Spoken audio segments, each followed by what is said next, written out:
Look, let the business dictate the loyalty. Bottom line. What's happening is Rico. Salute to the business committee. Hit that like button, hit that subscribe button.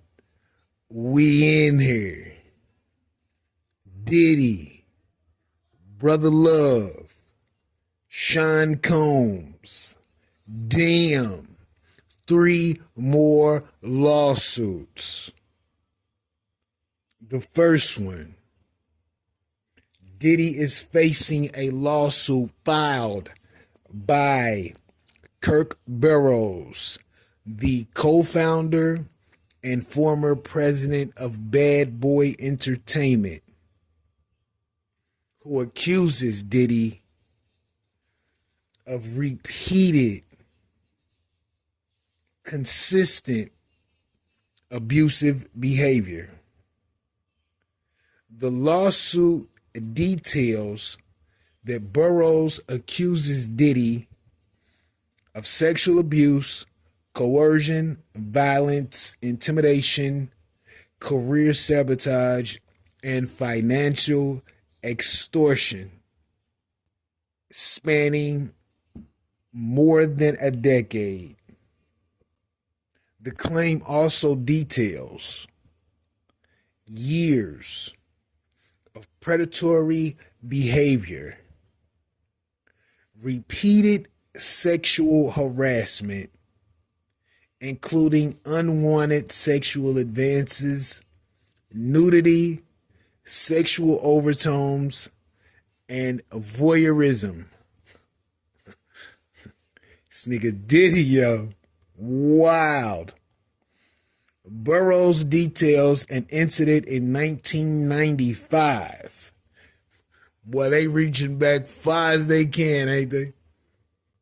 Where Diddy allegedly demanded he watch him masturbate. Wow. Things escalated that year when Burroughs claims that Diddy pinned him down on a bed and simulated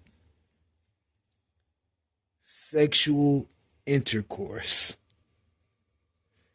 until he ejaculated. You know, when you hear some of these claims in these lawsuits, especially from the men, it's like, how in the hell would you allow somebody to do any of the sort to you and you just sit there and take it?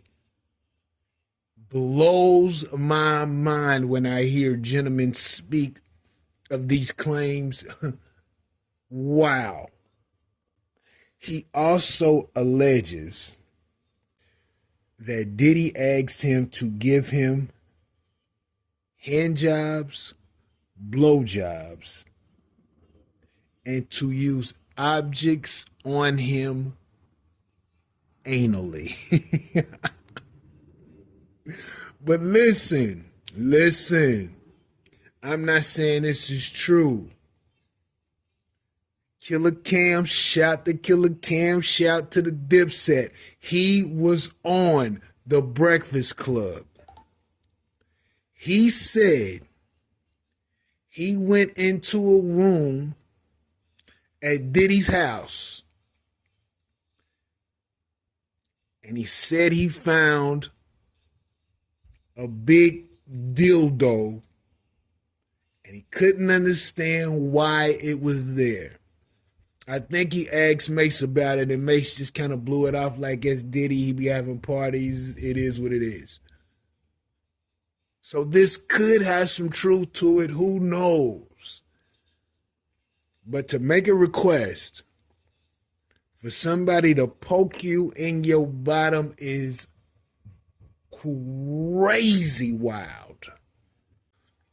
The last part of the complaint alleges that Diddy stormed into Burroughs' office with the bad, demanding that he sign over his 25% stake ownership in Bad Boy Entertainment Inc. or face violent consequences.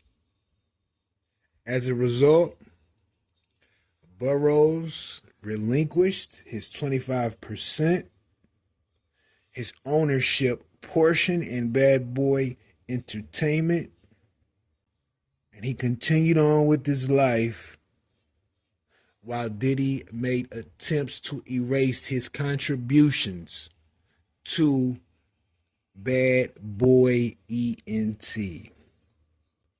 Got him blacklisted, and he was no longer able to work in the music industry in the capacity that he had become used to.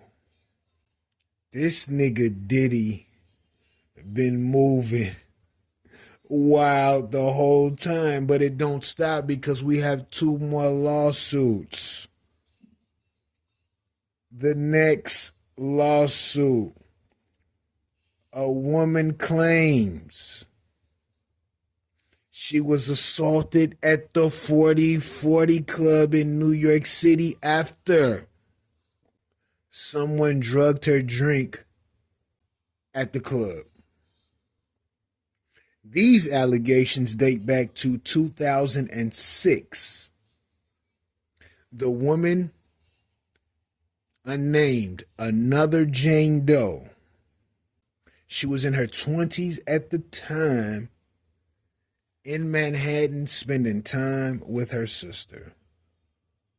While there, she took her to the glamorous 4040 Club, where nothing but A-list stars and hip-hop rappers attend. She states after she arrived at the club, her companions noticed that Diddy strolled in the club with his entourage. It wasn't long before Diddy put his sights onto her and sent complimentary rounds of expensive champagne, tequila shots, and the good old Ciroc. After consuming 2 drinks, Doe reported that she started experiencing dizziness and disorientation. Hoping to regain composure, she went to the restroom. Moments after going to the restroom, she heard someone coming after her.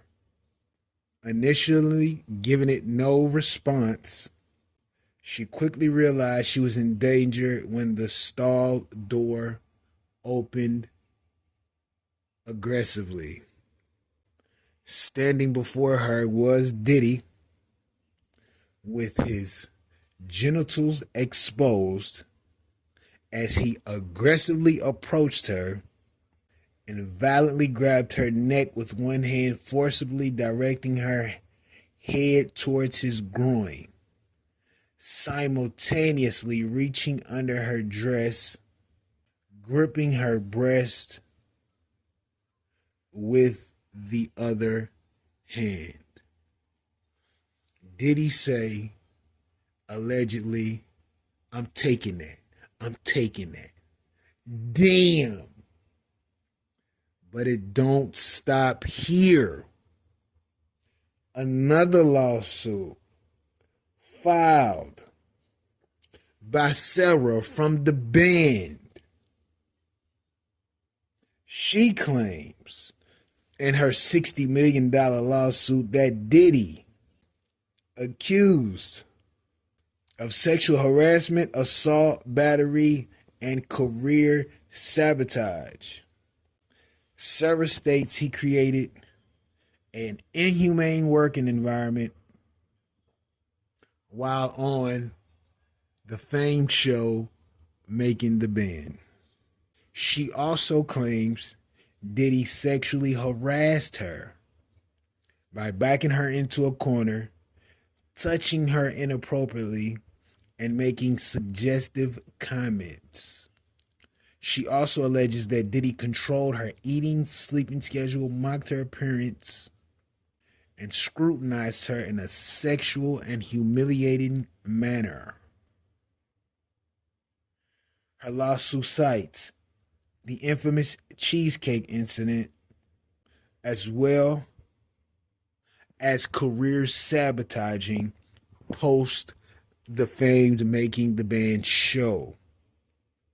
She stated she was only paid $5,000 an episode and a one-time payment of $25,000 after signing a publishing contract under pressure. They are going for the jugular with Diddy because he continues to receive lawsuits while behind bars federally. He has to be stressed. Listen, Diddy gonna fuck around, come out bald. That nigga ain't gonna have no hair because he gonna lose it all with the money and the stress. How do you deal with constant lawsuits, a ton of bad press, and as of now, I think everybody kind of looks at Puff like, man, that nigga did that shit. He did it. Even if he didn't, he did it. The claims are too consistent. And as I've said before, are they modifying the claims to find one that'll fit so the other people can have a successful claim lawsuit? What are they doing? And furthermore, what did Diddy do? Because some of these claims are wild, but they're coming from people who don't necessarily talk. So there has to be some truth to them through the consistency alone. But I could be wrong. I could be wrong. Let me know what you think about this in the comments. Rico, what the business is. Want it.